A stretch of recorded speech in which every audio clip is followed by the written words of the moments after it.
Hi everyone, so I'm recording this for Letters Live, which they did a brilliant series, I suppose you could call it, of celebrities reading letters because we've lost the art of letter writing.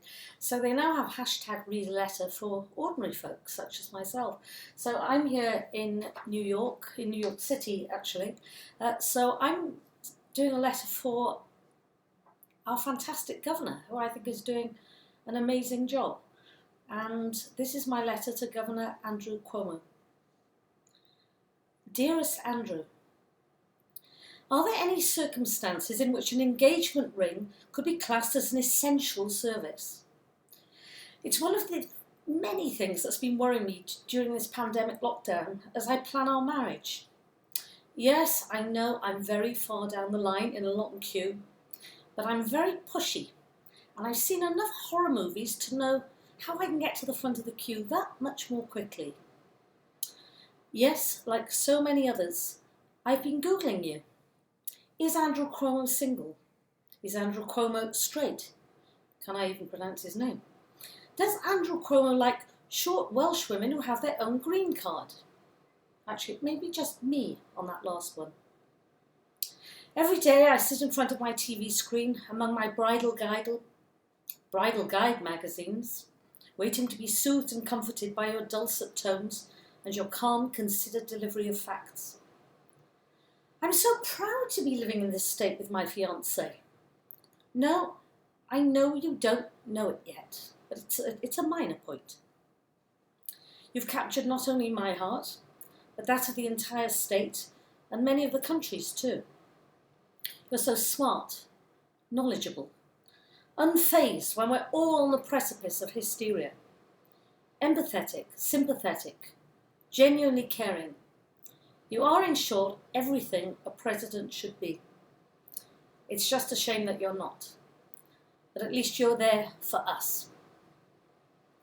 These are frightening times, and it's the lack of an ending that's most disturbing. We're creatures of narrative.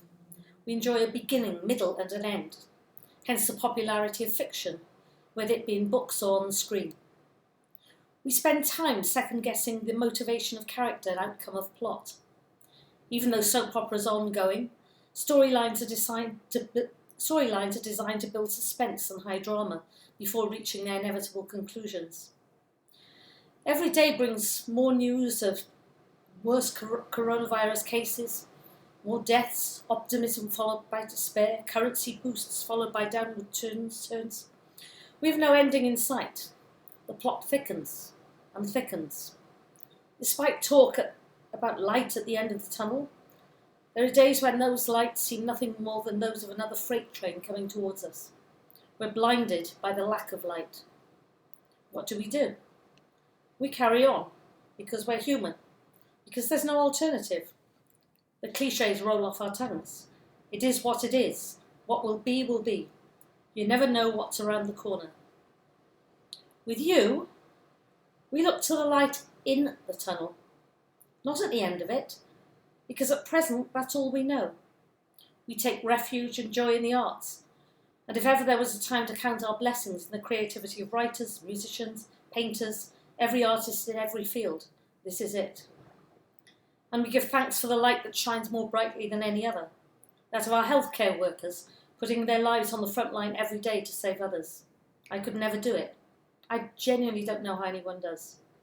Many have lost their lives so that the sick can be healed. I know of no greater sacrifice. We must be grateful in our dark tunnel for the light that's you. And your daily press conferences have become to so many like a meditative space that keeps panic at bay. Your CNN brother Chris, who contracted the virus, is thankfully on the mend, and you've also been entertaining us in your online exchanges. You're the new Laurel and Hardy, Stan and Ollie Cuomo. We really are all in this together, including the queue that's gathered around you, my sweet fiancé.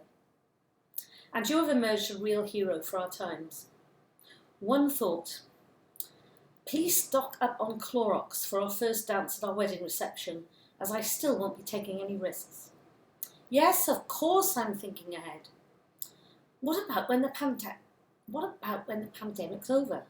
And I have the worry if you decide to run for president and I end up as First Lady. I'll have to put on makeup every day.